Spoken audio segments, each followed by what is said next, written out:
Ողջույն բարեկամներ, այսօր արդեն հունիսի 2-ն է եւ մենք մի քանի կարևոր նորություններ ունենք իրար հետ ամփոփելու համար։ Եվ այսպես նորից հիշեցնում եմ ձեզ, եթե բաժանորդագրված չեք, բաժանորդագրվեք, եթե ցանկություն եք Patreon-ում հետևել մեզ, ներքևում կա լինքը, կարող եք հետևել Patreon-ում, իսկ եթե ուզում եք օգտած լինելու ալիքին, բոլոր հնարավոր տարբերակները փոխանցումների համար ներքևում կա։ Եվ այսպես Արծրուն Հովհաննիսյանի մասին մոռացել էինք մենք, լրիվ մոռացել էինք, բայց իշխանությունը չի մոռացել։ Պարզվում է ազգային հետազոտական համալսարան կա եւ այդ համալսարանի ղեկավարը նշանակվել հենց Արծրունը։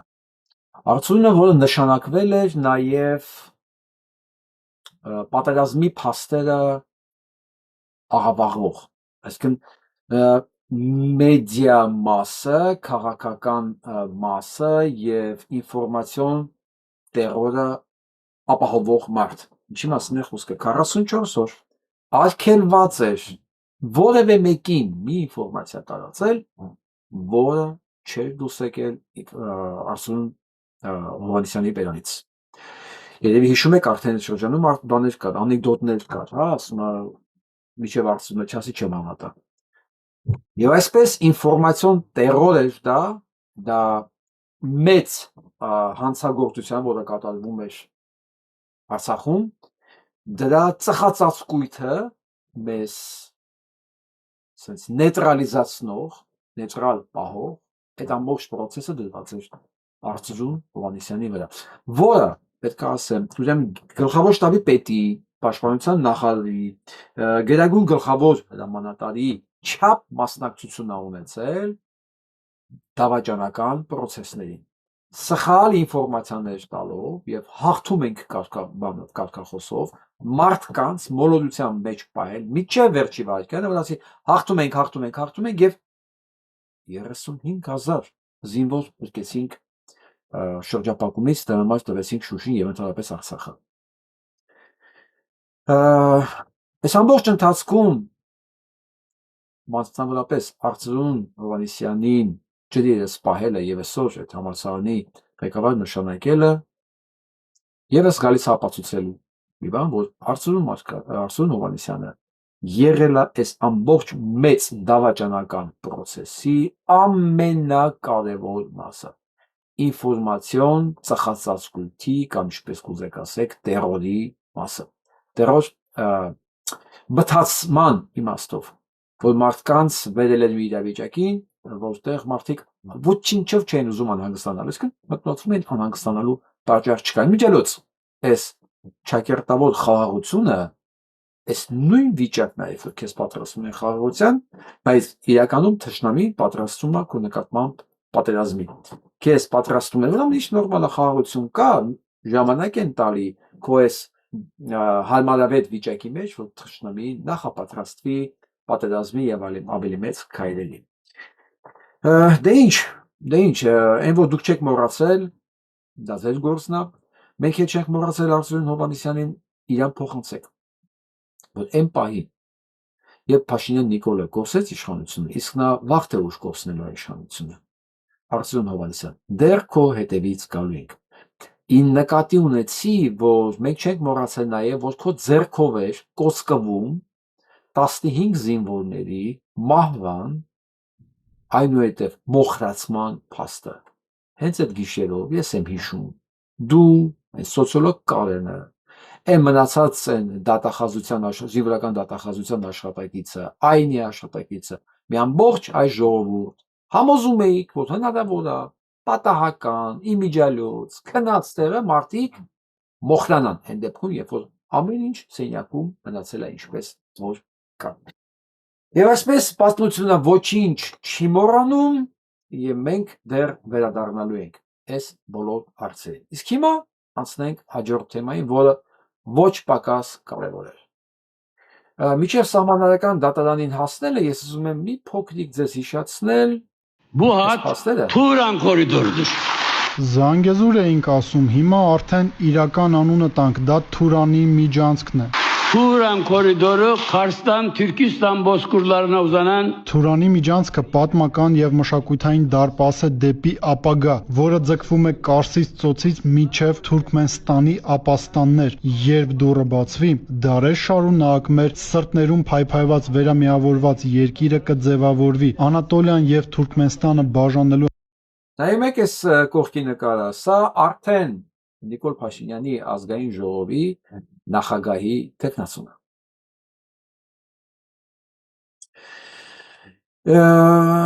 Շատերը հարց են տալի այս որոշման օրը ինչի է մենակ ինքը ուրախ Ռուբեն Ռուբինյանը, մնացածը տխուր, իսկ Ալեն Սիմոնյանը նույնիսկ ոչ մի հարցի չպատասխանեց, փախավ ուղղակի։ Ինչի են տխուր, որովհետև երևի ի վերջո գլուխները մտավ եւ իրենք էլ չէին պատկերացնում, որ արդեն իսկ նշանակումները կատարվում է Անկարայից։ Ինչու է Նիկոլ Փաշինյանը առանձնահատուկ տխուր է փաստով, որովհետև հասկանում է, որ Ռուբեն Ռուբինյանը, որը ուղիղ կառավարվում է այս Գորշ Գայլերի ղեկավարի եւ ընդհանրապես Անկարայի կողմից, շատ ավելի կարևոր եւ ազդեցիկ մարդ է դառել, քան ինքը։ Ինչու՞։ Որովհետեւ ինքը չի կարողացել վերարտադրվի։ Ինքը չի կարողանում ավարտել սկսած խաղը եւ հասցնել լեգիտիմ ավարտի, որովհետեւ այս ամեն ինչի մեջ պետք է որ այս հանձնումը, կապիտուլյացիան, սահմանադրության փոփոխությունը, մի խոսքով այս կապիտուլյացիան Հայաստանի ամբողջական լիներ հնարավորինս լեգիտիմ, հա, աշխարհի աշկին փչելու համար։ Փաշինյան Նիկոլը ֆեյլ է եղել, չի կարողանում անի։ Եվ թուրքերի մտերիմ բարեկամ հələ տեսեք ուր է հասել, ուր ինչքան մոտիկա կանգնած, ճորտ իրանց ագենտ, որը հենց 18 թվականի ապրիլին Անկարայի ճիչեցվեց հեղափոխական թիմի մեջ, Ռուբեն Ռուբինյանը Անկարայի հրամանով դարձավ ազգային ժողովի ապագա, ազգային ժողովի նախագահ։ Եվ ԿՊՀ-ականները կարծես հասկացան, որ էլ Նիկոլը, եթե նույնիսկ ունեն, սա անձնական հարց է իրանց համար, որ իրենց պահողը, հանող նշանակողը, ոնց որ թե այդքան էլ Նիկոլը չի։ Իսկ Ալենը ամեն ինչ էր արել, ամեն ինչ կողքից այն կողմ չէր գնում, ինչ լափում էր Նիկոլը, այն էլ լափում էր Ալենը, ինչ քֆուր ուտում էր Նիկոլը, հետո զուգահեռ քֆուր ուտում էր Ալենը։ Ալենը ամեն ինչ արեց, որ իր տեղը պահի։ Բայց բոլորը հասկացան, որ արդեն իրենց ծառայությունները Նիկոլի նկատմամբ այդքան որոշիչ չեն, որովհետև նշանակումները կատարվում են Անկարայից։ Բացի դա, իրանք տեսնում են, որ սահմանադրական դատարանում գործերը լավ չեն, որ շատ բարդ իրավիճակ է դարձել, ոչ միայն իրանք չկարողացան 49% պլյուս 51% անցնել, այլ նաև չեն կարողանում եղածը հաստատել, այդ 49 քանիսը արդեն չեն կարողանում հաստատել եւ ընդ բողոք կան։ Բողոք կա եւ դիմացը ոչ մի բան չկա, ոչ մի արդարացում չկա, գնալով ամեն ինչ խայտարակվում է եւ պետք է գնալ գործարքի։ Ինչի դիմաց, քանի ձայն զիջել եւ ընդհանրապես նոր ընտրություններ, թե ձայն զիջելով այս ամեն ինչը կվերջանա։ Այս բոլոր հարցերն ա, որ հանգիստ չի տալի ոչ ԿՊ-ին, ոչ Փաշինյան Նիկոլին, բայց ավելի վատ հարց կա իրանց համար։ Բանն է, որ արդեն Կովկասով շրջում է Ուրսուլա ֆոն դեր Լայնը, արդեն Բաքվում է, հետո գալու է Երևան եւ պահանջելու է արագի մեջ բացել Զանգեզուրի միջանցքը։ Ինչի համար իրան թողել են վարչապետի աթոռ, ճանաչել են իր հանցագործ լինելով հանդերձ, շնորհավորել են իր ընտրվելը։ Բայց ամենակարևոր մասնակիցը Զանգեզուրի միջանցքի մասնակիցներից առնվազն երկուսը հստակ ասել է, չէ, Պուտինը ընդհանրապես չի ճանաչել իր լեգիտիմությունը, իսկ այսօր Միշուստինի հետ խոսակցություն ունեցել։ Ոչ մի ձայն չկա, ոչ մի պարզաբանում, նախ ով է զանգել առաջինը, ես ոնց մանեկա չգտա, հա։ Երկրորդը ճանաչել են իր իշխանությունը, թե չեն ճանաչելու։ Բայց դրա փոխարեն կա խոսակցություն, որ չի քննարկվում։ Մինչև այսօր Զանգեզուրի միջանցքի հարց չի քննարկվել։ ռուսական կողմի հետ թնիփի մասին ոչ մի բան չէր խոսում։ Բայց ռուսական կողմի մասին դուք հիմա թնիփի մասին չեք կարող խոսալ, որովհետև դուք ավելի մեծ Նիկոլի մեջ եք հայտնվել, որը կոչվում է սանկցիաներ Ռուսաստանի կողմից։ Դա մասին էլ ենք խոսալու։ Առավել եւս դուք չեք կարող թրիփի մասին խոսալ, որովհետև թրիփի մասին խոսալ Ռուսաստանին պետքա մեկ բան ունենա, մեկ։ Ինչի համար, որ նոյեմբերի 9-ին այս ամեն ինչը արվել էր։ Այս ամբողջ միջանցքները պետքա լիներ FSB-ի, ասել ռուսական հատուկ ծառայությունների վերահսկողության տակ։ Ուրսուլա ֆոն դեր Լայնը չի գնացել Բաքու, չի գալու Երևան, հետո չի գնալու Անկարա եւ ընդհանրապես ինքը չի եկել Հայաստան, չի շնորհավորել Նիկոլին ժամանակից շուտ, որ այս ամեն ինչը լինի ռուսական վերահսկողության ներքո։ Բոլորը ուզում են Սանգեզուի միջանցք, բացի իրական հայերից եւ իրենց։ Ուղղակի ամեն մեկ իր պատկերացումն ունի, ինչպես է լինելու այդ միջանցքը։ Այս հարցն էլ չի լուծում։ Այսինքն տեսեք ինչքան հարց կա մտահոգող ԿՊԱ-ականների, նախ որ իրենց արդեն նշանակում են ուղիղ Անկարայից, արդեն Նիկոլի հետ լավ ես, լավ չես, ոնց ես, ինչքան ես հետո խոտը կերել էական չի։ Երկրորդը, որ այս բոլոր հարցերը մնացել է չլուծված լեգիտիմության լուրջ խնդիր կա, սահմանադրական դատարանում այս հարցը չի լուծվում։ Ես իմացա, որ դատական հայց նախապատրաստում եվրոպական կոմիտեի նախագահի, այսինքն Եվրոմիության նախագահի Ուրսուլա ֆոն դեր Լայնի նկատմամբ կեղծված ընտրությունները շնորհավորելու հետ կապված, տեսնենք, դա ինչքան հիշում եմ Ռոբերտ Ամստերդամի գրասենյակն է իրականացնում։ Դա իհարկե չգիտեմ, որ դատարանով կքննվի, ինչ կլինի, բայց սա աննախադեպ բան է, որ Եվրոպային մեղադրեն ընտրակերծարարությունը իշխանության զավթումը լեգիտիմացնելու համար։ Նույնիսկ եթե սա դատարանով եսի ինչ արդյունքներ չունենա, եվրոպական երկրները իրենց մեջ սկսելու են քննարկել։ Այստեղ է որ ճակերտավոր ընդդիմությունը, չեմ ասում ճակերտավոր, որովհետև ես իրենց ընդդիմության լինել այդքան էլ հակված չեմ հավատալու առ այսօր։ Թե իրենք ինչքանով այս թեման կարող են շահարկել եւ ի վերջո եվրոպական Եվրոխորհրդի այդ մակարդակին ճանաչել Փաշինյան Նիկոլի իշխանությունը ոչ լեգիտիմ, իսկ դա ռեալ հնարավոր է այսօր, անկախ նրանից սահմանադրական դատարանը ինչ կորոշի, նույնիսկ ասում։ Սա աշխատանքը, որ պետքա անեն։ Ես միջև սահմանադրական դատարանի անցնելը, ես մի հատ ուզում եմ խոսել այս ընկերոջ մասին, որը ես երեք տեսա անգլերեն հայհոյանքներով fuck Israel մի խոսքով Նետանյահու բան շատ վրթովված հայհոյում էր, թե դու ով ես, որ իմ տատիկ պապիկների ցեղասպանությունը օգտագործես։ Կարելի է ոչ մի բան չասել այս առումով, ասել դե իմ ատարայ է, ոգևորված է, հուզված է, հա, մտածում է ինչի հիմա, բայց հարցը ինչի որ ասում է ինչի հիմա, ինչի միջև է չերանում, չէ, ասում է քեզ հիմա է պետք եղել քո քաղաքական բաների համար հիմա է շնորհավորում եւ դրա համար հայոյում է Նետանյահուին, որ իր տատիկ պապիկների ցեղասպանությունը շարունակում է իր քաղաքական նպատակների համար։ Լավ, բայց ինքը չի ասում, չէ, որ չի եղել։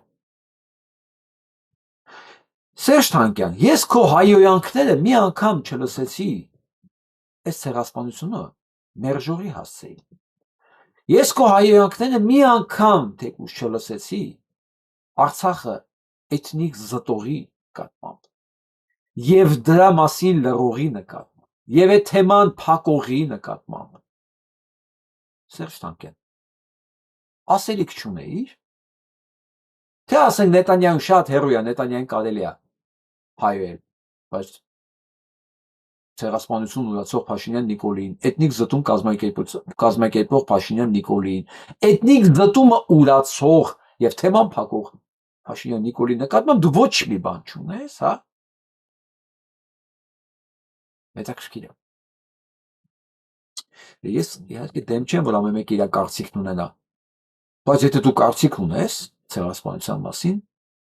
բայց ինքը ճանաչել է, չէ։ Դու ճանաչողին հայոյում ես, մերժողին քո վարչապետին։ Ոչ մի բան։ Տարօրինակ մարդ արարած։ Չեմ ուզում շատ խոսամ։ Իհարկե կարելի է այստեղ ճոխացնել, բայց չեմ անի։ Իսկ Էրդողանը արտասահմանյան թերթերն են գրում, որ մերժում է։ մերժումը ցեղասպանություն չի եղել եւ վերջ։ Եվ նույնիսկ կարող են դա հարցնում է, ասում է եւ ավելացնում է, չեք հավատում, զանգեք Նիկոլ Փաշինյանին, տեսեք որ չի եղել։ Զանգեք ԿՊ գրասենյակ։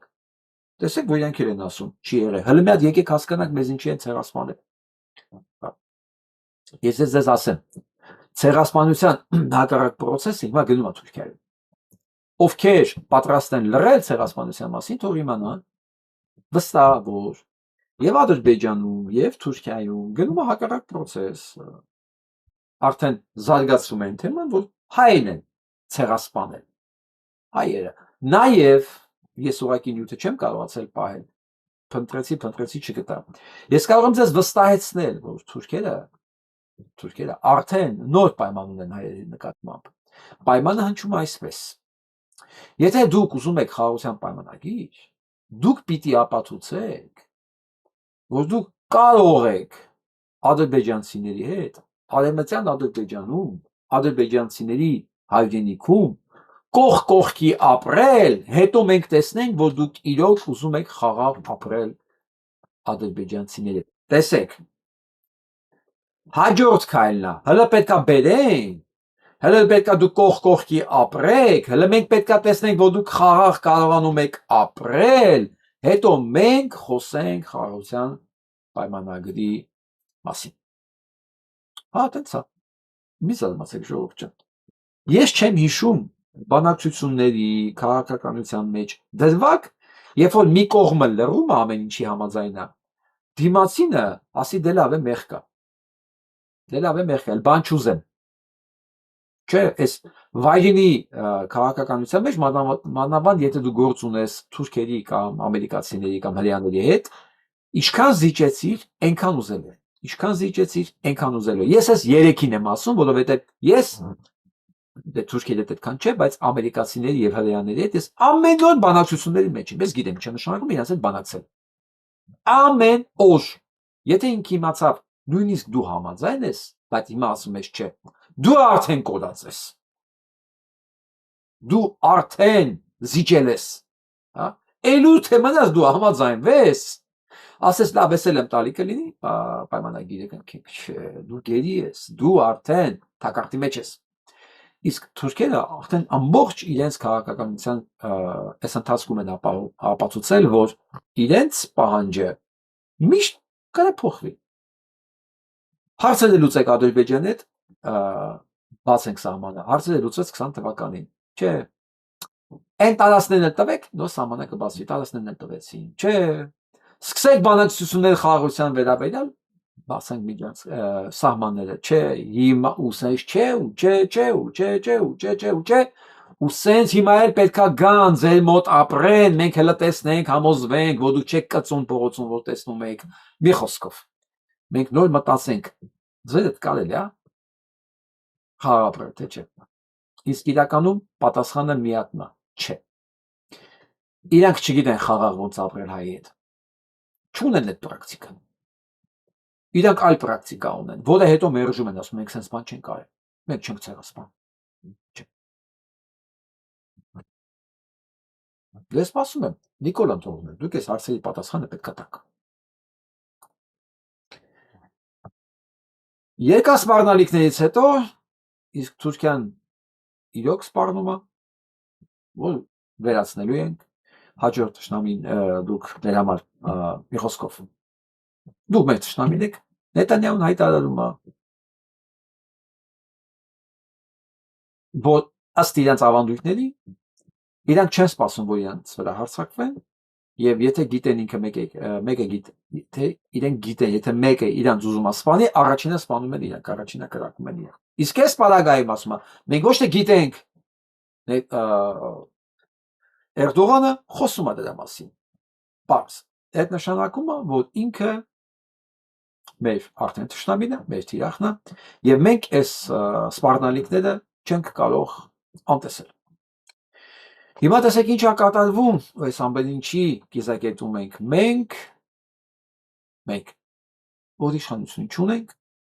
իշխանությունը ոչ թե կախ-բադը, այլ նույնիսկ կարելի ասել կախ-շուն, կախ-անտել շուն, որի թիկունքում ոչ ժողովուրդ կա կանգնած,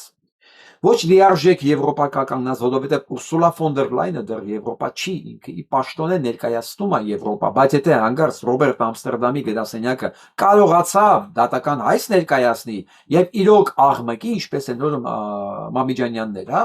իդեալական հիանալի տեքստ կարդացնել, հա։ Եթե իրանք սա կարողանան անընդհատ պատտեցնել, դա մի քիչ ծախսա, բայց պետք է արվի, եվրոպական երկրներն են հրաժարվելու Փաշինյան Նիկոլի ձեռը սեղմել ու մեղադրականը գնալու Ուրսուլա ֆոն դեր Լայնի վրա։ Ասեմ մանավանդ, որ ինքը սիրում է ադրբեջանական փողեր եւ ընդհանրապես իր ամբողջ կենսագրությունը սենց հարուստ է կոռուպցիոն սկանդալներով։ Եվ իր վրա քրեական գործ կա։ Հիմա գանք տեսնենք Միշուստինի հետ ինչ է խոսացել Փաշինյան Նիկոլը։ Ռուսաստանի կառավարության ղեկավար Միխայիլ Միշուստինը հեռախոսազրույց է ունեցել Հայաստանի Հանրապետության վարչապետ Նիկոլ Փաշինյանի հետ։ Այս մասին հայտնում է ՌԴ կառավարության մամուլի ծառայությունը։ Հաղորդվում է նաև, որ կառավարությունների ղեկավարները քննարկել են առևտրատնտեսական, գիտատեխնիկական եւ մշակութային հումանիտար ոլորտներում փոխգործակցության հրատապ հարցերը։ Ինչ կլինի, եթե վաղը Ռուսաստանը դադարի մեզ որևէ բան վաճառել։ Ինչ է կախվածությունը։ Պարզ ասած, մենք կմնանք առանց հացի ու լույսի։ Տնտեսական կախվածությունը նշանակում է, որ մեր կենսական պահանջմունքների բավարարման բանալին Մոսկվայի գրպանում է։ Ըստ 2025 թվականի մաքսային պաշտոնական տվյալների, Հայաստանում սպառվող ցորենի եւ արևածաղկի ձեթի անհավանական 99%-ը գալիս 99%-ը գալիս է Ռուսաստանից։ Նայեք, հիմա երևի մեկը կասի դեռ է ժան, դեռից է բերել, լավ, բան չասեցի, այդ դեպքում դու ոնց ես հաչում մեկի վրա, որ 99% կախված ես նրանից։ Ես հիշում եք մեկ տարի առաջ, երբ որ Թրամփը սկսեց հաչալ իր հարևանների վրա, Կանադա, Մեքսիկա, Եվրոպա եւ սես բանը տարիֆներ կիրառել, ես ասեցի, սա ամերիկյան Նիկոլն է, սրա հետևանքները այս շուկաների քանդելն է, հետևանք, որպես հետևանք քանդվելու է Ամերիկայի տնտեսությունը, լինելու է ինֆլյացիա, բարեկամների, то есть ասենք բիզնես պլանների չեղարկում, այդ նշանակում է այս առևտրի ցիկլը, որ կանգնեց, արտադրական կամ առևտրի ցիկլը, դրա վերականգնելը շատ ավելի դժվար է, քան նորը ստեղծելը։ Ես դեռ ժամանակ Ամերիկայի Միացյալ Նահանգների վրա օրինակը բերեցի, եթե դու կախված ես քո ջրով, որը Կանադայից է բերում, նավթով, որը Կանադայից է բերում, լիքը բաներ, Մեքսիկա, Կանադա, Եվրոպա, դու ունես առևտրային համաձայնագիրեր այդ երկրների հետ մեծ մասշտաբների, ու դու ոչինչով չարդարացված հայտարարություններ ես անում, մաքսային տերոր ես իրականացնում, կաշի մեղադրանքներ ես հնչեցնում, ու պարբերաբար նշանակում է քո արածը սաբոտաժ է քո երկրի նկատմամբ։ Արդյունքում 30% ինֆլյացիա Ամերիկայի Միացյալ Նահանգներում եւ ավել, բազմաթիվ կոնտրակտների չեղարկում, գործազրկության աճ Ամերիկայի Միացյալ Նահանգներում։ Եվ եվրոպական երկրները սկսեցին արդեն իրար մեջ որոնել, թե որ երկիրն է իրենց ավելի ձեռնտու։ Չինական մեքենաները էլեկտրական այս ամսի արդեն հուլիսից վաճառվելու են Կանադայում։ Ասում երևի այսօրվանից վաճառվում են։ Չինական էլեկտրական մեքենաները արդեն ամերիկյան սահմանին են։ Հիմա եթե ես հնարավորություն ունենամ, ուզենամ, կգնամ չինական մեքենա, էլեկտրական կառնեմ կամ Ամերիկայի Միացյալ Նահանգներ։ Դա մահա ամերիկյան էլեկտրական մեքենաների տնտեսության համար։ Բայց այս ամեն ինչը հնարավոր եղավ մի բանի պատճառով, որ ամերիկյան Նիկոլը սկսեց անիմաստ կպնել Կանադային։ Ամերիկյան տուրիզմը արդյունքում 5% իջել է։ 5%-ը գիտեք քանի միլիարդ հանում։ Եվ դա արդյունքում ինչքան հանգստյան գոտիներ, հյուրանոցներ, ժամանցի տեղեր այդքան 5% բարձրացել է տուրիզմը Եվրոպայում։ Ընկել Ամերիկայում, բարձրացել է Եվրոպայում։ Ինչի՞։ Ամերիկայի մասին ոչ մեկ չի ուզում լսի։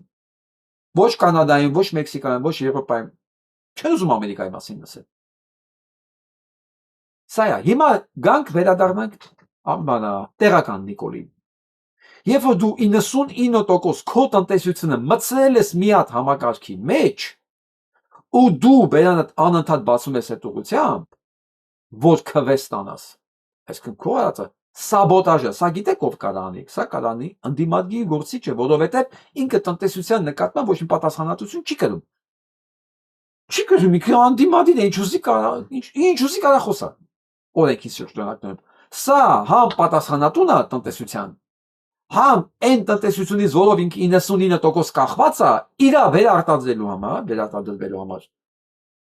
իր կոնկուրենտներին մեղադրում է դրա շպիոնները լինելուց մեջ, որ դրանք ուզում են Հայաստանում իշխանություն զավթել։ Դե գնանք առաջ, տեսնենք ինչ է սպասվում մեզ։ Իսկ Ռուսաստանից, իսկ հիմա էներգետիկան։ Մեր երկիր մտնող բնական եւ հեղուկ գազի 85%-ը ռուսական է։ 85%. Միայն անցած տարի դրա համար վճարել ենք $489 միլիոն։ Եթե Ռուսաստանը փակի փականը, Իրանից եկող 20%-ը չի փրկելու մեզ էներգետիկ կոլապսից։ Մակրոտնտեսական թվերն ու խաբուսիկ անկումը։ Ընդհանուր առմամբ 2025-ին մենք ՌԴ-ից ներմուծել ենք $4.8 միլիարդ ապրանք։ Սա Հայաստանի ողջ ներմուծման հսկայական 37%-ն է։ 4.8 միլիարդ մենք ենք մուծում, բայց արտահանում ենք 12.5 միլիարդ։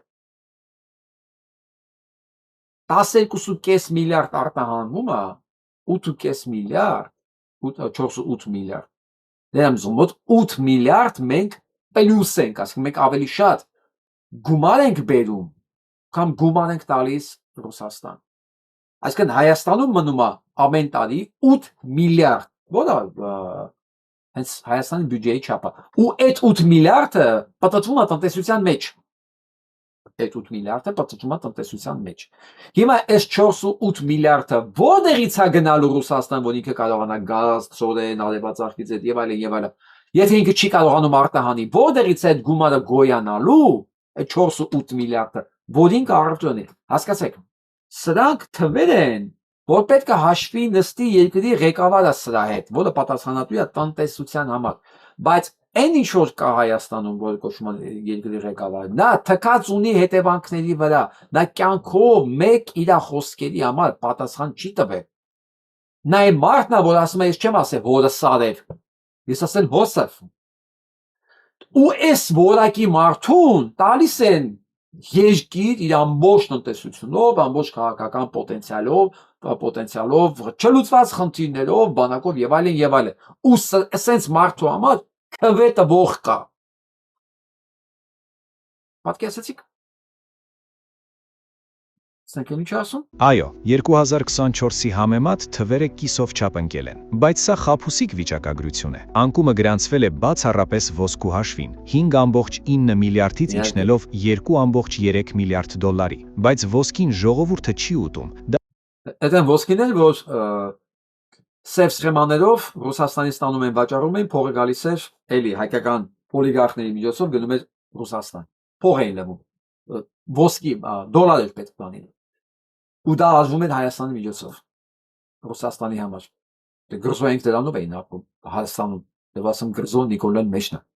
Դա ընդամենը մի քանի գործարարի վերաարտահանման բիզնեսն է դեպի էմիրություններ, որն այսօր թուլացել է։ Իրական կենցաղային սպառման զամբյուղում մենք տոտալ կախման մեջ ենք։ Հետևաբար, մինչև ռուսական ապրանքները բոյկոտելու կոչեր անելը պետք է հասկանալ, այլընտրանքային շուկաներ ու լոգիստիկա չունենալու պայմաններում Ռուսաստանին տնտեսական պատերազմ հայտարարելը նշանակում է տնտեսական ինքնասպանություն գործել։ Ոչ միայն պատերազմ հայտարարելը, այլ այս աստիճան կախվածության մեջ գցելն է արդեն տնտեսական հանցագործություն։ Որովհետև ասեմ, Սերժ Սարգսյանի ժամանակ թվերը այլ էին։ Ես չեմ ուզում գովամ Սերժ Սարգսյանին, բայց Սերժ Սարգսյանի ժամանակ Եվրոպայի հետ առևտուրը անգամներ ավելի շատ էր, քան հիմա։ Եթե 800 միլիոն է ընդամենը առևտուրը Եվրոպայի հետ, ստեղ հասել է 12.5 միլիարդ Ռուսաստանի հետ։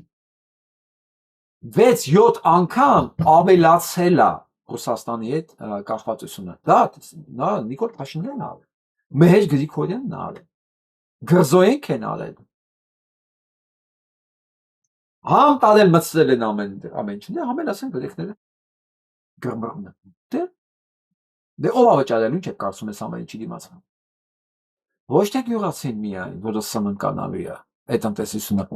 դրա հետ ասոցացվող բոլոր տնտեսությունները, դա մանր խանութներ, ռեստորաններ, ծառայություններ, ամեն ինչ, գումար չի գալ, 8 միլիարդ դոլար չի մտնելու Հայաստան։ Բյուջեն է Հայաստանի 8 միլիարդ։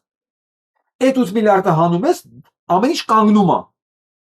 Եվ ասում է ռեստորանում տեղ չկա, այս տարի կտեսնենք տեղ կա։ Հիմա գնանք սահմանադրական դատարան, տեսնենք ինչի շուրջ են ի վերջո պայմանավորվելու։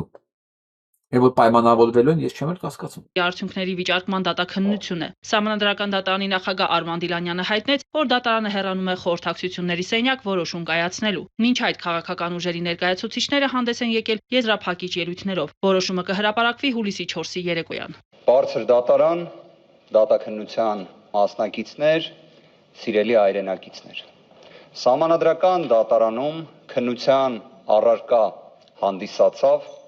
Հայաստանի Հանրապետության 2026 թվականի ազգային ժողովի ընտրությունների արդյունքները։ Դրա շրջանակներում ընդունված որոշումը, դրա շրջանակներում տեղի ունեցած համակարգային, զանգվածային, պարբերական բնույթ կրող ընտրախախտումները։ Մենք մեր դիմումի շրջանակներում ներկայացրել ենք այն խումբ ընտրախախտումները, զանգվածային բնույթի ընտրախախտումները, որոնք մենք բաժանել էինք մի քանի փուլերի։ Մինչև քվեարկության օրը, նախընտրական շրջանը, քվեարկության օրը եւ դրան հաջորդած ժամանակահատվածում լիազոր մարմնի ակնհայտ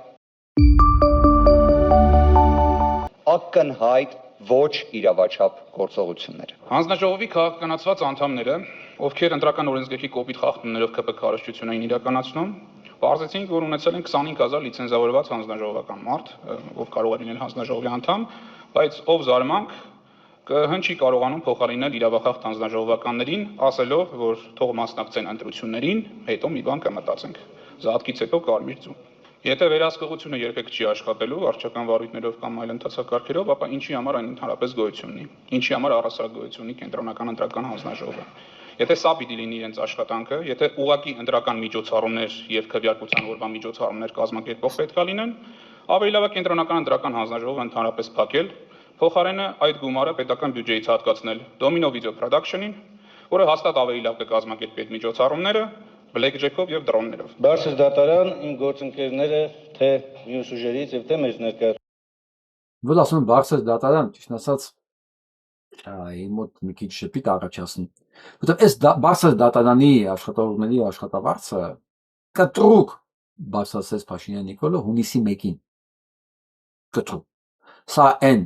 կաշառքն էր, որ նախորդ տվեց, ինքը գիտեր արդեն իրան ինչ է սպասվում, որ լինելու է կեղծիքներ ու գնալու են սահմանադրական դատարան։ Կտրուկ բարձրացնել, հիմա թիվ ասեցին, ես թիվ չեմ ուզում պատահական թիվ ասեմ, հա։ Նախապատրաստվել է Նիկոլ Փաշինյանը այսօրվան, բայց ինքը չգիտեր, որ ինչքան է նախապատրաստվի, տակը նյութ պետք է լինի։ Նյութ, որ ասենք մի բանի վրա հիմնվեն կեղծելու համար։ Դատարանը սահմանադրական այդ էլ չունի։ Շները հստակ ներկայացրեցին եւ ըստ էության հիմնավորվեց մեր դիմումով ներկայացված պնդումը առ այն, որ այս միջոցառումը ոչ թե ընտրություններ էր, այլ իշխող քաղաքական ուժի, որը իրեն վերագրել էր պետության կարգավիճակը, պետության եւ քաղաքական ուժերի պայքար էր։ Այս պայքարում ոչ միայն հիմնահատակ ոչնչացվեց Սահմանադրության 3-րդ հոդվածի 3-րդ պարբերությամբ ամրագրված հանրային իշխանությունների մարդու հիմնական իրավունքներով սահմանափակված լինելու սկզբունք նորմը, իդեմս իրավապահ մարմինների, իդեմս ինքնավար մարմինների, որոնք պարտավոր էին եւ պետք է առաջնորդվեին քաղաքական իրավունք ընտրելու իրավունքը, այլ նաեւ ամենագրեհիկ ձևով դա արտահայտվեց հատկապես Բարգավաճ Հայաստան կուսակցության նկատմամբ։ Ոչ միայն անհատական իրավունքի ոտնահարում էր, այլ նաեւ հավաքական քաղաքական իրավունքի ոտնահարում։ Դուք պարտավոր եք ապահովել ձեր գործատուի, ժողովրդի կամքի արտահայտությունը։ Դուք պարտավոր եք ապահովել, որպեսզի Հայաստանի Հանրապետության 58500 քաղաքացիների ձայնը չկորի։ Սահմանադրությունը կգերակայի, եթե մենք այս բոլոր խախտումների եւ անճշտությունների լույսի ներքո, ես այն անվավերից դուրս եմ ասում, տեսնենք, որ այս անճշտությունը հնարավորություն չի տալիս քաղաքացու ձայնի փոխանցումը բերել վերջնական 100%-անոց ճշտությամբ, իսկ շեղումը ավելին է, ես ինչպես նշեցի իմ ելույթների ժամանակ, որ հնարավորություն չի տալիս ասել, որ չի անցել։ Հետևաբար նույնիսկ եթե 58500-ը չլներել, այս որ ձայների տարբերություն են քննարկում, պարտավոր ենք որոշել, որ ԲՀԿ-ն պիտի անցնի, որովհետև եթե կասկած կա ԲՀԿ-ն հավաքել է թե չէ, ուրեմն պիտի լինի, որ ԲՀԿ-ն հասկաց անցել է։ Հակառակ դեպքում ունենք մի տարբերակ ամբողջ Հայաստանում վերաքվեարկություն։ Այսքանը հաշվի առնելով բարձր դատարան միջնորդում եմ կամ խնդրում եմ անվավեր ճանաչել ընտրության արդյունքներն ամբողջությամբ կամ եթե կգտնեք այս որ դա կիրառելի չի, ապա անվավեր ճանաչել եւ նշանակել մանդատների բաշխման նոր կարգ, որի արդյունքում ԲՀԿ-ն կստանա 5 մանդատ։ Սահմանադրական դատարանում հնչեցրած եզրափակիչ ելույթներից հետո քաղաքական ուժերի ներկայացուցիչները լրագրողների հետ ճեպազրույցում խոսել են իրենց ակնկալիքների մասին։ Ուժեղ Հայաստան կուսակցության ներկայացուցիչ փաստաբան Արամ Վարդևանյանը նշել է, որ ներկայացված փաստարկներն առավել քան համոզիչ են խորհրդարանական ընտրությունների արդյունքներն անվավեր ճանաչելու համար։ Իսկ Բարգավաճ Հայաստան կուսակցության ներկայացուցիչ փաստաբան Արամ Օրբելյանը հույս է հայտնում, որ Սահմանադրական դատարանի որոշմամբ կուսակցությանը 5 մանդատ կտրվի։ Հաշվի առնելով, որ մենք իսկապես բարդ ժամանակներում ենք գտնվում։ Երբ մենք խոսում ենք դատաիրավական համակարգի անկախության խնդիրների մասին, իհարկե Սահմանադրական դատարանին պետք չի որևէ մի իրավիճակում դիտարկել դատաիրավական համակարգի ծավալի մեջ, քանի որ ինչպես քանիցս այս դատաքննության ընթացքում ընդգծվեց, Սահմանադրական դատարանը վերիշխանական մարմին է։ Ինչ վրա։ Մենք լսեցինք հիմա փաստորեն ընտրությունը կախված է սենց, կանգնած է սենց վիճակ։ Ինչի շուրջ է հիմա երկխոսությունն ու բանակցությունները կամ նոր ընտրություններ, որը նշանակում է Փաշինյան Նիկոլի համար ինքնասպանություն։ Ընդ որում ինքնասպանությունը նաև իշխանության մնալը։ Փաշինյան Նիկոլի համար ապահով մի քիչ ինքնասպանություն է իշխանության մնալը, իսկ իշխանությունից հրաժարվելը շանս է գոնե իր կաշին փրկելու, ինչ որ մի ձև։ Բայց եկու պարագայում էլ արդյունքը նույնն է լինելու։ Իրան տանելու են դատարան։ Ուղղակի այստեղ հարցը լինելու ով է իրան տանելու դատարան։ Իրա վերջը նույնն է։ Ինչու՞։ Հիմա գցում բռնում են նոր ընտրություններ, իսկ նոր ընտրությունների ժամանակ Նիկոլ Փաշինյանը ոչինչ չունի առաջարկելու։ Ոչ ռուսական տնտեսություն։ Արդեն տեսանք, չէ՞, որ ոչ մի բան չէ, որ ասում էր ընտրություններից հետո կբացվի ճանապարհները։ Չեղավ, ինչ է մաշինավորակներ չկա։ Այն որ ասում էր մի անհանգստացեք ձեր ծաղիկների պղպեղի համար կտանենք Եվրոպա, չեղավ։ 90 քանի հազար արդեն մարդ զրկվել է նպաստից, հա։ Մարդիկ չեն ստանում իրանց դեղերը դեղատներից, անվճար ինչպես դա խոստացել է, մի խոսքով քանդվում է։ Նույնիսկ եմ ասում, դա չէր կարող լինել, որովհետև դա չկա բյուջեում ամրագրված։ Դա բնական է, որ տենց էլ պետք է լիներ։ Ու Նիկոլ Փաշինյանը ուզում եք երկրորդ ռաունդով ինքը նորից ընտրվի, չի կարող մենակ մի բանի պատճառով։ Այս մասշտաբների արդեն ընտրություններ, կեղծիքներ չի կարող անի ինքը դրա ռեսուրսը էլ չունի վստահության։ Դա չեմ ասում իրան ընտրողները, որոնք ոգևորված էին միջազգային շուկաներով, հա, Ռուսաստանի տարածքների վերականգնելով, անվճար բժշկությամբ եւ այլն, դեռ հասկացան, որ այդ ամեն ինչը Նիկոլ Փաշինյանը ինչ ասում է, սուտ է, ծայրից ծայր, ինչպես միշտ է։ Պլյուս ամենակարևոր հանգամանքը ուժայինները տեսան, որ ակելա պրամախնուսը стаи нужен новый вожак։ Սփյուռքահայ ընկերներին ասեմ, որ սա Մաուգլի մուլտից էր, որտեղ վրիպած առաջնորդին ողմակը էլ չի ընդունում։ Ուժայինները նույն հանցագործությունները երկրորդ անգամ այս նույն մարդկանց, որոնք արդեն փչացան մի անգամ, չեն կարող անել։ Իրանք հասկանում են, որ վերջ, սա դրանց վերջն է եւ պետքա նոր տեր փնտրել։ Դե նոր տերը այս անգամ այս պարագայում ով է լինելու։ Նոր տերն է, ինչ որ ինքը արդեն ծառայությունները առաջարկում է նոր տեր։ Այս պարագայում դա ուժեղ Հայաստանն է։ Ինչ եմ ասում։ Նոր ընտրություններ Փաշինյան Նիկոլի համար սա լինում է ինքնասպանություն։ Մյուս տարբերակը, որ դրած է սեղանին, տեսեք, բազար են անում, էլի։ Եթե հանցագործությունները խախտում եղել, ինչ է նշանակում երկրորդ տարբերակ։ Իսկ Բարգավաճին թողել, որ մտնի ԱԺ։ Սա Նիկոլ Փաշինյանի համար իհարկե պարտություն է։ բայց ավելի նախընտրելի պարտությունը, քան նոր ընտրությունները։ Իսկ ի՞նչ է տալիս մեզ այս ամեն ինչը։ Մեզ ոչ մի։ Ես այստեղ պարտվում են բոլորը, ժողովուրդը պարտված է, ԿՊ-ն պարտված է, Բարգավաճը կմտնի խորհրդարան, էլի 5 տարի կլսենք նույն հեքիաթները, թուրքերը չեն կարող իրանց ծրագրերը ամբողջությամբ իրականացնել, որտեղ ընդ չկա ընդհանրապես մեծամասնություն արդեն սահմանադրական մակարդակի վրա, որ իրենք կարողանան ամեն ինչ իրանք նշանակել, որովհետև Բարգավաճի մտնելու պարագայում արդեն դատախազ նշանակներն էլ պետք է համաձայնեցնեն ճակերտավոր եմ ասում ընդդիմության հետ, հա, ունդեղ ինչ բազարներ ա լինելու արդեն մեջները, ես չեմ էլ պատկերացնում, ես ինքս հակված չեմ կյանքս վտանգել, երկրից ապագան վտանգել մարդկանց թողելով ազգային ժողով, որոնք պոտենցիալ ունակ են բազարներ անելու ԿՊ-ին եւ վաճառվելու մեծ փողերի դիմաց, շանտաժի դիմաց, մենք այդ պրակտիկան ունենք արդեն։ Այո, ԿՊ-ի համար հեշտ չի լինելու, աշխատանք է պետք տանելու, բայց վախենում եք նույն Գեղամ Նազարյաններ չգտնվի մի քանի հատ, ես շատ կասկածում եմ գտնվի։ Ուստի ընկերներ,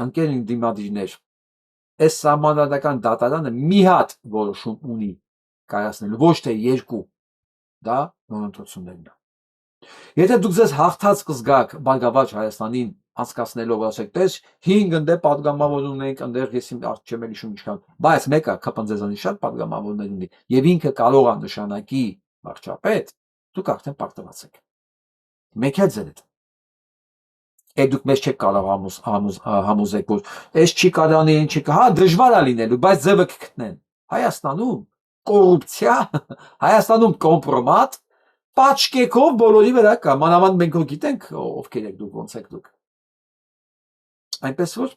սահմանադրական դատարանը մի որոշում ունի իրականացնելու, դա նոր ընտրություններն է։ Դա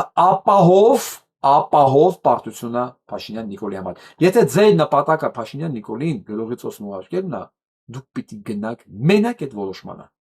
Միայն ու միայն այս ամբողջ ընթացքը դուք հիմա պետք է բոլոր արտասահմանյան մամուլներով պայթացնեիք ու ընթացքում էլ ամեն նիստից հետո մեղադրեիք Ուրսուլա ֆոն դեր Լայնին այս ամեն ինչը ճանաչելու համար։ Ամոթանք տայիք Մակրոնից մինչև Լեհաստանի նախագահ։ Բոլոր նրանց, ովքեր ճանաչել են այս խայտարակ ընտրությունները, չհաշված դեռ վերջնական արդյունքներին չսպասելով։ Սա է քաղաքական կռիվը։ Սա։ Գնանք առաջ։ Մենք սա որը ոչնչացնում է դատարանի անկախությունը հենց ընտրություններին 875,000 դրամ։ Սա կարճացրել է աշխատավարձը։ Միայն այս տարի 46,775,000 դրամ։ Սա կաշառք չէ, ուրեմն ի՞նչ է։ Այսքան աշխատավարձը տվե։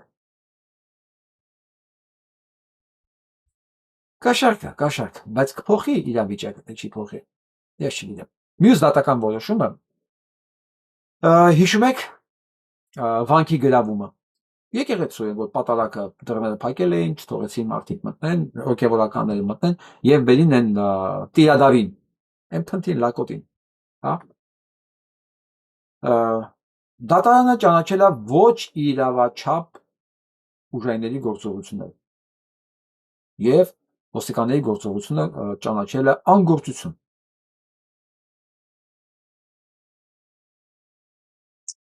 Ստեղ մի հատ բան է բաց թողել դատարանը։ Ինքը մոռացել է նշի, որ այս ամեն ինչի կազմակերպիչը վարչապետն էր։ Որ այս օրինախախտումը, այս հանցագործությունները, որ հիմա դուք վերագնձում եք ոստիկաններին, դա եղել է վարչապետի ցուցումով եւ ամբողջ իշխանական վերնախավի հրահանգով բոլորի ներկայությամբ։ Այսինքն Հայաստանում են ինչ որ ասում եք ոչ իրավաչափ գործողություններ, դրանք եղել է կառավարության վարչապետի գլխավորության դրանց բոլորի պարտադրանքով եւ հովանավորության տակ։ Այ վաղը սա էլի թարգմանաբար այս ընդդիմություն կոչվածը չեմ կարող իրենց ոչ մի ձևով չեմ կարողանում իսրտե ասել ընդդիմություն։ Հիմա սա վաղը պետք է ներկայացվի բոլոր տեղեր։ Ուրսուլա ֆոն դեր Լայնը պետք է չկարողանա քաղաք մտնել։ Որտեղ ինքը կանգնում է, պետք է դիմավորել պլակատներով, որ դու անցագործես տիկին ֆոն դեր Լայն։ Հա, դու ուղակի ձայնագողի հենարանես։ Բլուս էս ամեն ինչը։ Նիկոլին պետքա զրկել իր բոլոր հնարավոր լեգիտիմության արդեն թելիկներից։ Ինքը լեգիտիմություն չունի։ Թելիկներից։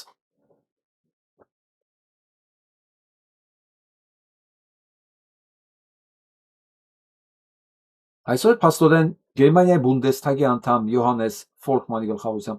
պատվիրակությունը է եկել Ծիծեռնակաբերդ եւ ինչ որ sense նայում ենք այս խմբի հետ գնացել են ծաղկեպսակ են դրել հայ չկա կառավարությունից ոչ մեկ չկա Գերմանիայից է իրենց ճանաչել են որպես համակազմակերպիչ եւ պատասխանատու ցեղասպանությանը։ Իրանք եկել են ցեղասպանվող կողմը նույնիսկ իր երկրի մեջ վախենում է դրա մասին խոսալ։ Վախենում։ Ես հիմա գիտեմ են էկրանի մյուս կողմից մարդիկ կլինեն անպայման որ կասեն դե գիտեք ինչ մենք խաղաղության են գնում այս օրերին այս ժամերին դա Հենց ուզում եմ իրանց հարցնել էլի, որ մոտս իրենք հարցնեն։ Տղեկ, ձեր տանը ձեր ընտանիքի անդամներին, կնոջ երեխեքին, որ վտանգ է սպառնում, դուք ամեն ինչում եք ով սպառնում է ձեզ իրան արդարացնելու փաստարկներ ման գալի։ Հա? Բա մեղք չեն ձեր ընտանիքի անդամները։ Ձեր երեխաները, կանայք, ծնողները, որոնք երևի տարեց են, իրանց էլ ապարտանություն պետք։ Հա? Մեղք չեն։ Ամեն ինչին կարելի է արդարացում կընտրել, անընդհատ կարելի է ծալվել, ձեզ այնքան կծալեն, այսպես կծալեն, այնքան այս թուղթը ոնց ասենց կծալել, դու մտես ես կծալեն, դու մտես, հետո կստացնեն այդ փոքրիկ շարիկ ու կներ նետեն աղբարկը, որտեղ իրականում նաև ձեր տեղն է, որովհետև դուք եք համաձայնվել անվերջ ծալվել։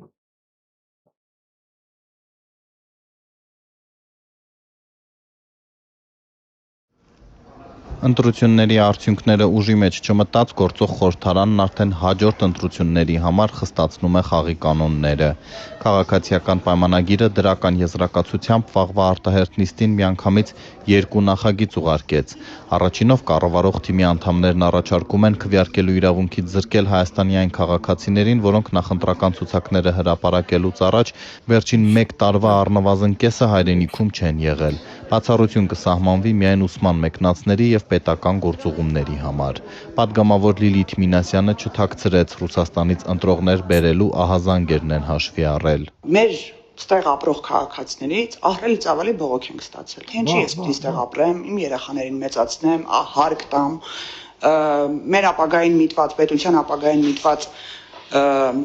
քայլեր իրականացնեմ եւ իմ տեղը որոշում կայացնեն անձինք, որոնք որ Հայաստանի Հանրապետության հետ էականորեն կապ չունեն։ Կառավարությունն էլ է դրական եզրակացություն տվել, բայց առաջարկում է բացակայելու ժամկետը երկարացնել, ընտրելու հնարավորություն տալով վերջին 2 տարվա առնվազն կեսը 1 տարին Հայաստանում ապրած քաղաքացիներին։ Օրենքի հեղինակները չառարկեցին փոփոխություններն ամենայն հավանականությամբ առաջինից երկրորդ ընթերցման ժամանակ կարվեն։ Գիտեք ինչ է նշանակում։ Դուք պատկերացնում եք սրա հետևանքները։ Հետևանքները։ Սրանք նույնիսկ ասֆալտ չեն կարող փռեն նորմալ։ Սրանք ոնց են ստուգելու, ով քանի օր է բացակայել, երբ է եկել, երբ է գնացել, ինչի է գնացել, սովորելու է գնացել, թե սովորելու չի գնացել։ Սրանք ահսանց կառավարման որակը նայելով, որ նայես մի հասցեևրական 160-170 մարդ գրանցեն։ Մարդիկ որ Հայաստանում չեն ապրում, ինչքան թուրքեր են գրանցել։ Այս հրա հարցը տվեցին իրանք։ Այդ մարդիկ նույնիսկ չկան, մեռած մարդիկ կան ցուցակում։ Հիմա այդ մեռած մարդիկ Հայաստանում ապրում են թե չեն ապրում։ Մեռած մարդկանց մի համաստեղություն կա ցուցակներում։ Հիմա իրանք հաշվել են Հայաստանում ապրող թե ո՞նց եք նայելու էդի։ Դուք նույնիսկ մեռած մարդկանց անունները չեք կարողանում ռեգիստրից անել։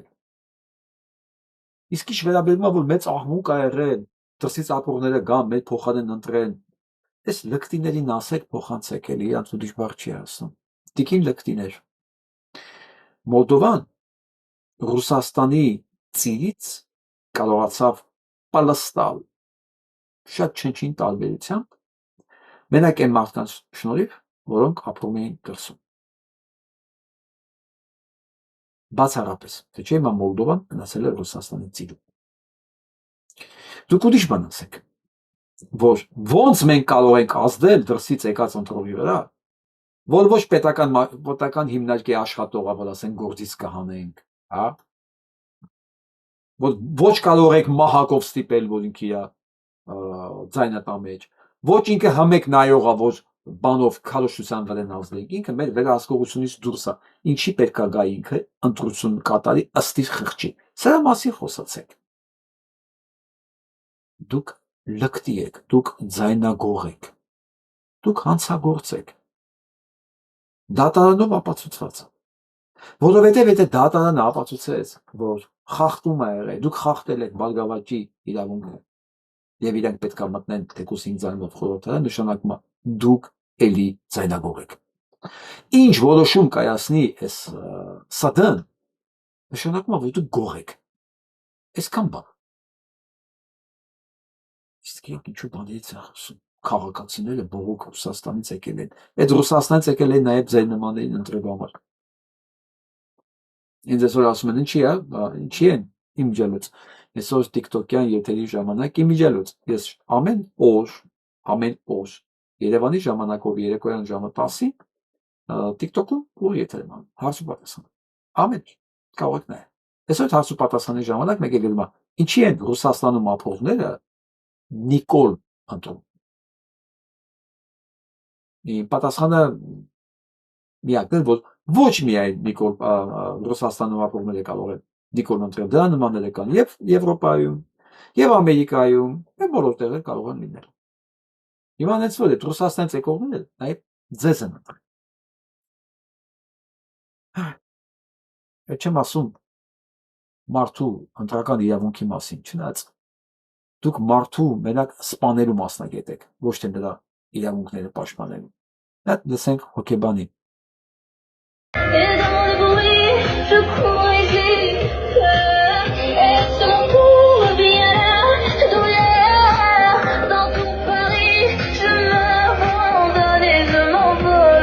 Սովորաբար մարդը սիրում է սոցիալական կայքերում ցույց տալ այն ֆինանսական մաքսիմումը, որին հասել է։ Սիրում է նաև ցուցադրել այն ամենը, ինչ կապված է իր արժեքների հետ։ Ու քանի որ տվյալ անձի մոտ ոչ միայն անձնական էջը խառնված է մասնագիտական էջի հետ, այլև պայմանավորված նրա խառնվածքով դիմախաղի վրա շատ վառ արտահայտվում են նրա բոլոր հուզական ապրումները, նա կդառնա մեզ համար շատ վառ օրինակ զարմանքի հույզը ուսումնասիրելու համար։ Տվյալ կադրերը ուսումնասիրելիս ակամայից ու ինքնաբերաբար սկսում ենք հիշել հետևյալ խոսքերը. «Էշն ինչ գիտեր, նուշն ինչա» կամ «բախտից է զարմացել»։ Դե որովհետև եթե ցուցադրված ֆինանսական մաքսիմումը տվյալ անձի համար լիներ նորմա, այսինքն ժամանակին տեսած լիներ, ապա դիմախաղի մեջ չէինք նկատի զարմանքի արտահայտված հույզ ու ուշադրություն դարձրեք աչքերի արտահայտությանը, քեր ճակատային հատվածը, ապա հաջորդ հոլովակներում աստիճանաբար կսկսենք նկատել ակնհայտ պրոգրեսը։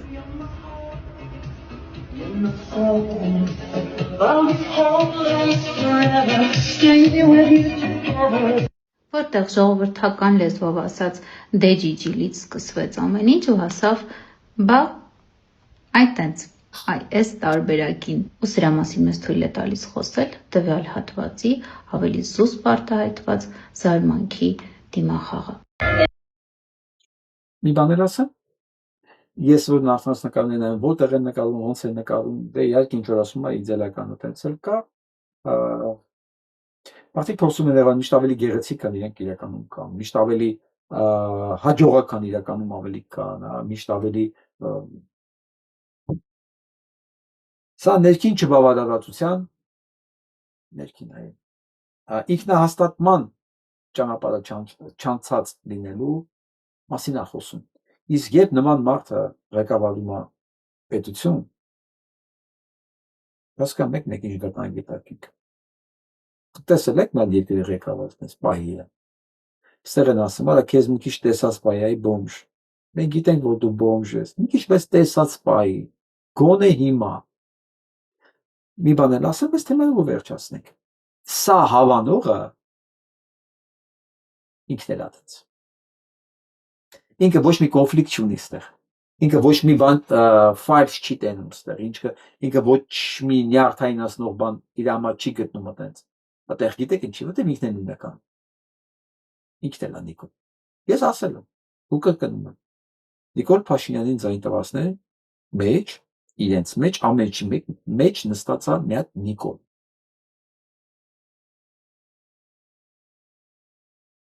Այդ նայեք մեր ընկերին չի աջողեն։ Կառավարության շենքի դեմը թափենք, ասենք հել է կարա տերել եք, անասուն են բանը, թրիկներ դի բարձենք տանենք, լցենք ընդ դերները։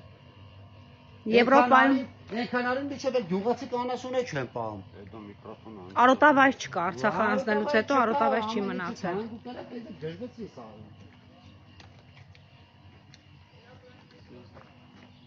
Մենք Մասիսի գյուղերում ենք, ջերմատնային տնտեսությունը այսպես ծանր վիճակում է հայտնվել, մեկի մոտ 40-ից ավել տոննա կուտակում կա, բանջարեղենի մյուսի մոտ ասեցին 100-ից 110 տոննա, այսպես մարդիկ կանգնել են փաստի առաջ ու չգիտեն, թե իրենց խնդիրը ինչպես լուծեն, իսկ կառավարությունից միայն պաշտոնական հրապուրիչ հաղորդագրություններ են տարածվում, որոնք իրականության հետ ըստ էության կապ չունեն։ Համենայն դեպս այս մարդկանց ոչ ոք չի այցելել, որևէ մեկը դեռ ֆերմերների հետ հանդիպում չի պլանավորել, չի հանդիպել, չի երաշխավորել իրավիճակը ինչպես կլուծեն։ Ես հիմա օրը 100,000 դրամ մինուս եմ եկել։ Չհաշված որ աշխատողի փող եմ տա։ Օրը 100,000 դրամ մինուս։ Դա ամիսի 3 միլիոն է։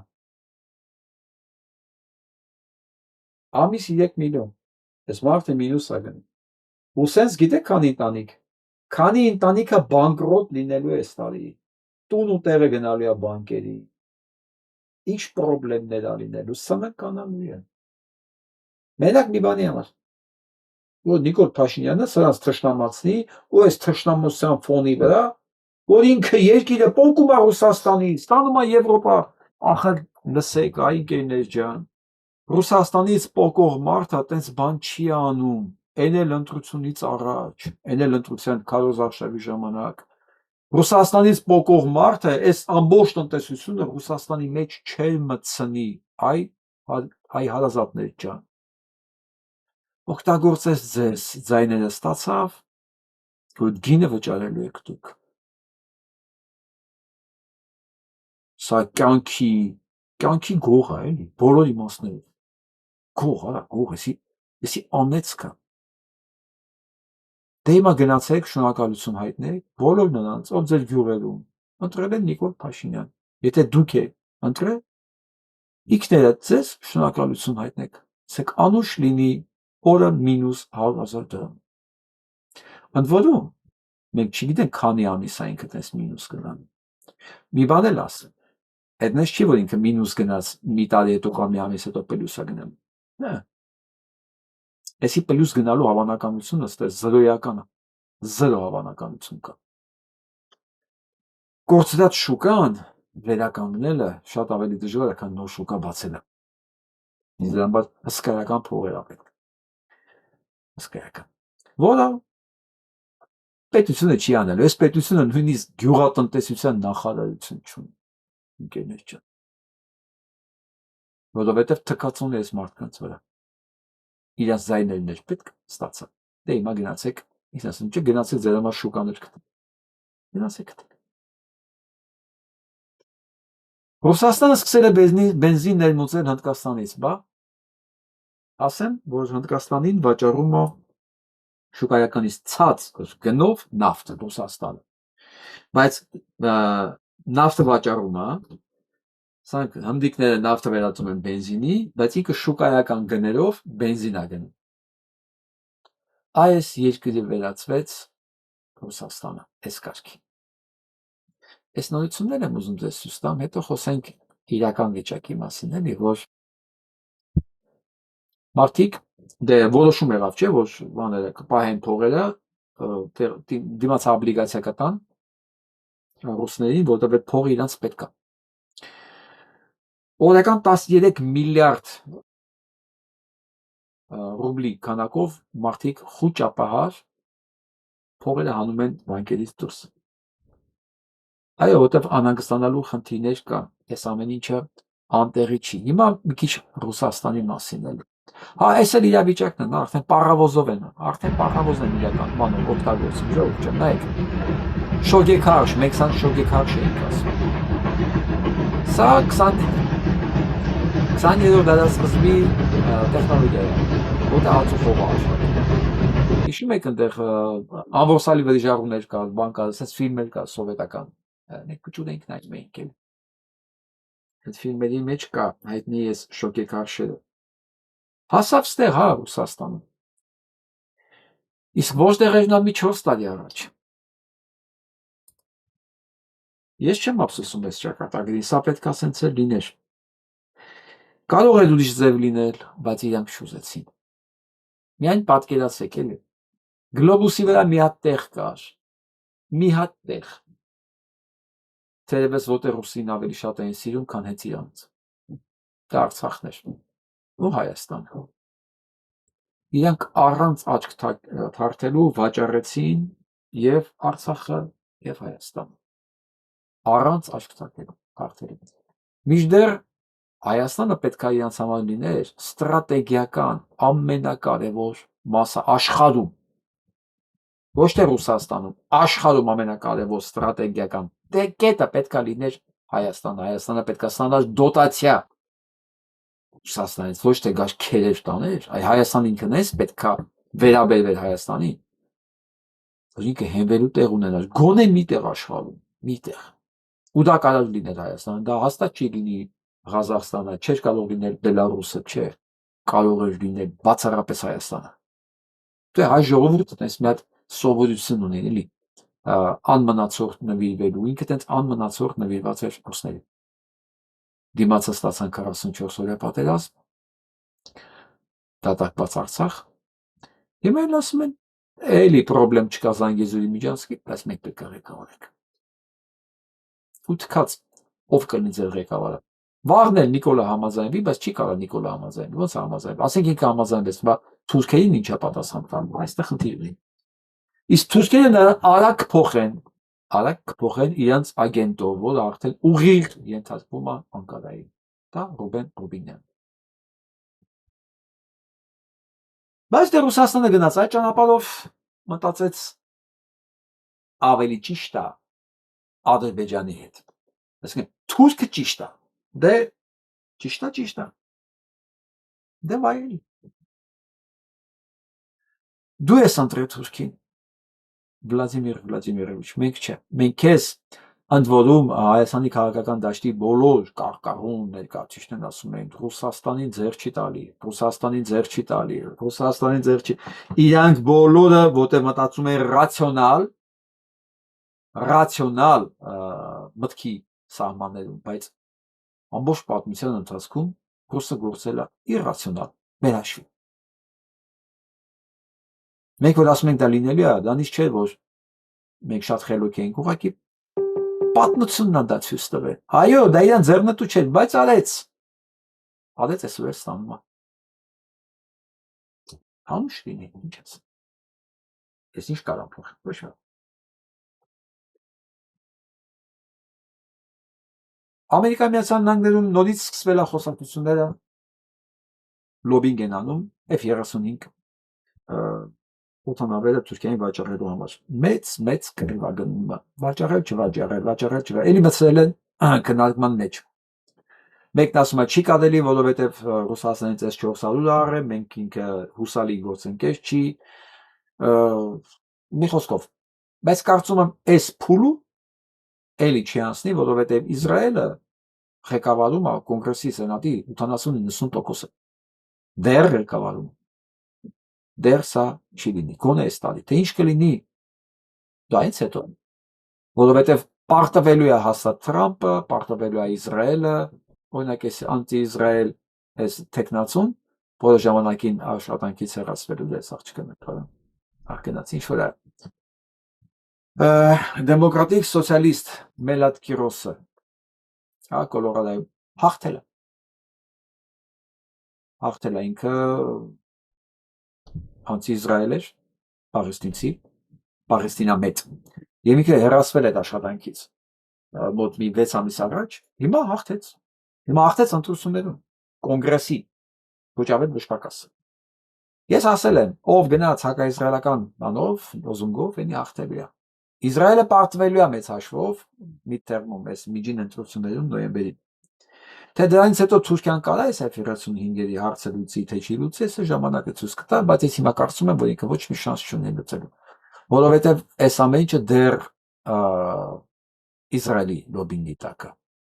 կոնգրեսներ, սենատներ, ներկայացուցիչների պալատներ, իսկ հիմա վերադառնանք Հայաստան։ 465 միլիոն դրամ կհատկացվի Կիևյան կամրջի հիմնանորոգման աշխատանքների համար Երևան քաղաքի բյուջեից։ Հիմնանորոգման աշխատանքները կկատարի Pretor SP ընկերությունը, որի հետ էլ Երևանի քաղաքապետարանը պայմանագիր է կնքել։ Ուրեմն այս հայգերի ընկերներ, ձեր ամբողջ անհարմարությունը ստեղծած է մի պարզ պատճառով։ Սա ոչ թե կամուրջի հիմնավերանորոգումը, բոլորովին։ Կամուրջը նորոգում են տակից, ոչ թե վրայից։ Ասֆալտը քերեն, նոր ասֆալտ կքսեն այդքան տեղը, այնքան տեղի համար $1,200,000, $1,200,000, այսքան տեղի համար։ Կտան ինչ-որ Pretor SP-ի, որ ընդհանրապես մի քանի տարվա կյանք ունի։ Պատերազմից հետո է ստեղծվել, բերվի հասկանում եք ում ձեռքով։ Հա։ Երևանի քաղաքապետանից 1.2 միլիոն դուրս կգրվի, 200,000 կծախեն, ծախսեն այսքան տեղի համար, հազիվ ծախսեն, կարող այդքան էլ չծախսեն, նույնիսկ։ 1 միլիոնն էլ գնաց որտեղ որ պետք է գնա։ Իսկ դուք, ընկերներ ջան, օրերով, ժամերով կսպասեք խցանումների մեջ։ Այդտենց է։ Իհարկե, այդ սպասողների ոչ բոլորը, բայց գոնե 30% Նիկոլա չի ընտրել։ Ինչ ասեմ ժողովուրդ ջան։ Ինչ կարող եմ ասել ես։ Մեսան դասեն։ Իքը կլավուշայով բանով շանտաժով 8 տարի ղեկավարն այլ քուչ շանտաժի մի հատ բան է աստղ է էլի զվեզդա է Այ շանտաժով վերջում մի քիչ մեզ մասին եմ ուզում նայենք ժողովուրդ ջան մեր մասին մի քիչ Մենք կարող ենք հիմա պնդել, որ շումերները հայեր են, եթե ասում ենք, որ շումերները հայերեն են, թե չենք կարող նման բան ասել։ Ես միշտ այդ հարցին նույն կերպ եմ պատասխանում։ Ես չեմ ասում շումերները հայեր են։ Ես ասում եմ այս լեզուն, որը այսօր գիտությունը անվանում է շումերերը, այս լեզուն հայերեն է։ Թե այդ մարդիկ ինչ ազգային ինքնագիտակցություն են ունեցել, Կարան բայց իրանք հայերեն են խոսել այդ հաստատ, սա հայերեն է, իմ ասածը դա է, բայց հայերեն խոսող ամեն մարդ չի, որ հայը իր ազգային ինքնագիտակցությամբ։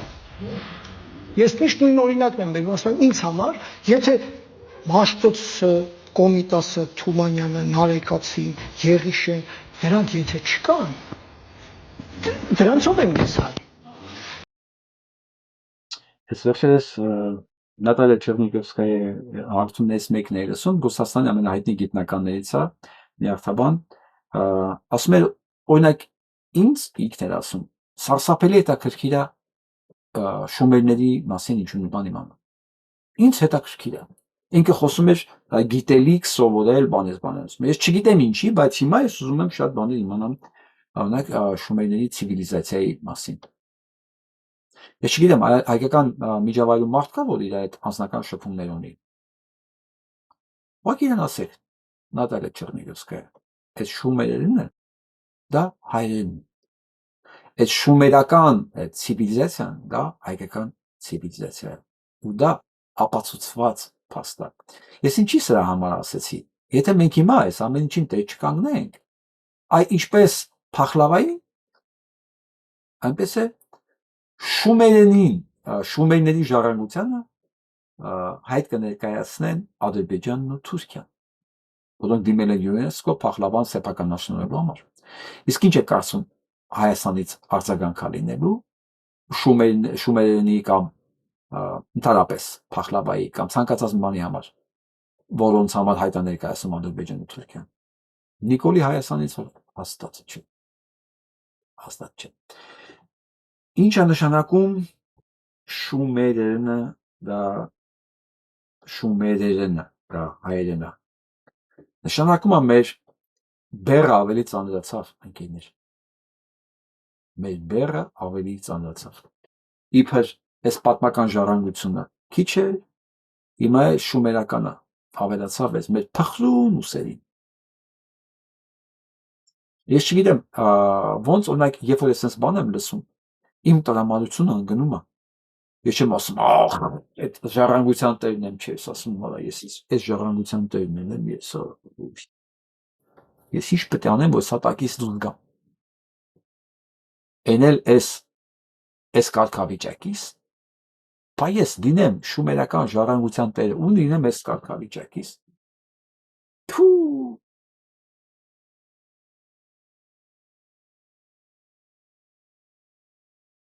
Բայց մյուս կողմն էլ կա։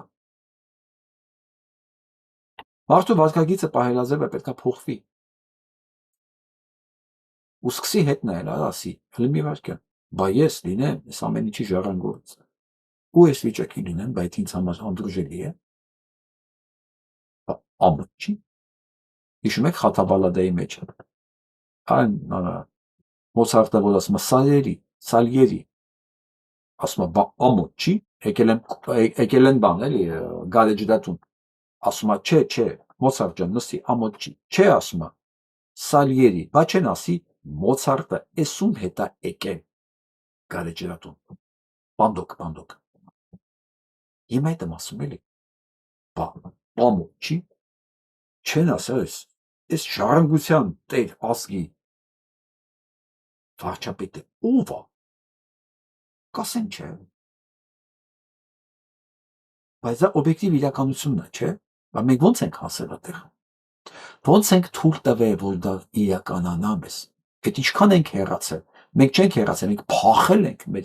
մեր իրական ձևից, տեսքից, կեցվածքից, նշանակությունից, ինձ որ ասում են ինչ անենք, միշտ հարցնում են, բա մենք ինչ անենք, մի հատ սա կարդանք էլի, ասում է աղոթքը, ասում է դատարկ խոսակցություն չի, խոսքեր չի, դա ասում ամենամեծ ֆորման է էներգիայի, որը այդ էներգիան կարողանում է ձևավորի մարդուն, ասում է այդ ուժը այնքան ռեալ է, ինչքան երկրի ձգողական ուժը, հիմա բա մենք չօգտագործենք այս ուժը, սա, որ ասում է աղոթք, սա ցանկության մասին, սա անկեղծ խոսքի մասին է, ամեն մեկը տարբեր ձև է, հասկանում ինչ է նշանակում աղոթքը, բայց իր սրտի, ասում է, իր խորոց սրտի խոսք Աստծո, իր խորոց սրտի խոսքից ցանկացած անկեղծ խոսք, դա արդեն աղոթքը, ցանկացած ցանկություն սրտի խոսքից, դա արդեն աղոթքը, ու դա այն էներգիան է, որ կարողանում է մարդ ստեղծել, մարդ քանդել, ճակատագիր ստեղծել, ճակատագիր քանդել, ինքը այդքան հզորություն ունի, իսկ մասսայական ցանկությունը դա կարող է երկրաշարժներ ստեղծել, նույնիսկ ցունամիներ, մակընթացություններ, այդ հենց էներգիա կարող ենք ստեղծել, այսքան ինչ եմ ասում, եթե մենք, ասում ենք ինչ անենք, եթե մենք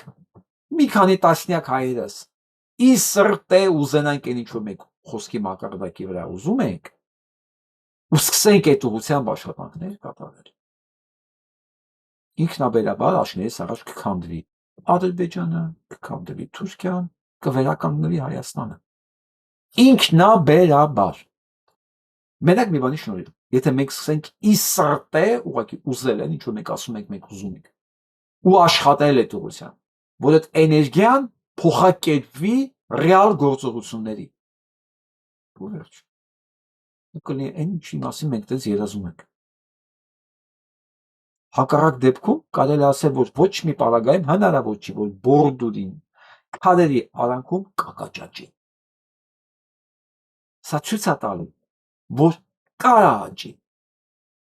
եթե դու դրան հավատում ես, կարա աճի, այս է փաստը, իսկ մենք միանգամից ասում ենք, դե չի կարա լինի, դե լավ, արդեն էլ ինչ անենք, հենա ռուսը ծախել է, թուրքը առել է, սրան ծախել է, դե ժողովուրդը թափելու բան, գիտեք ինչի, Որովհետև են акցենտեր, որովհետև Աստծո ասած այն մանանեխի հատիկի չափ հավատք մետները չի մնացել, որ սա հնարավոր է, այս ծաղիկը հնարավոր է, էլի։ Արա հենա կա, էլի։ Այն երկիրը Հայաստան, որ մնացել է, էդ էլ է հնարավոր, ինքը ոչ մի պարագային պետքա չլիներ։ Հնարավոր է։ Ով կասկածում է, ով շատ է նեղվածանում։ Ես հիշում եք մի անգամ ասեցի, որ շատ նեղն եմ անգնում, ես հայացքը գալիս է աչքիս առաջ։ Նայեմ ասում է, բանես կտե ներվելու։ Ասում է, սիրեցեք զիրար, շատ սիրեցեք, որպեսի ապրեք։ Հենց մեզանից որևէ մեկը նեղված կլինի շատ։ Թող հիշի ես նեղ, թող հիշի ես ժպիտը։ Ամեն ինչ անցողիկ, սիրով, աղոթքով, ներսի, ի խորոց սրտի, այդ նատիկացի խոսքերն է, ի խորոց սրտի ցանկություններով, գործի վերածելով, ամեն ինչ հնարավոր է, այս էլ փաստ է, հնարավոր։ Այդպես մեկը կարողացել էր կակտուսին փշած զերծեր, այդպես, ի խորոց սրտի, խոսք ասելով, կակտուսը փշերից հրաժարվել էր, ու այդ կակտուսը միջև հիմա կա, ինքը աճում է, էլ փուշ չի տալի, փշերը թափվել ավեց։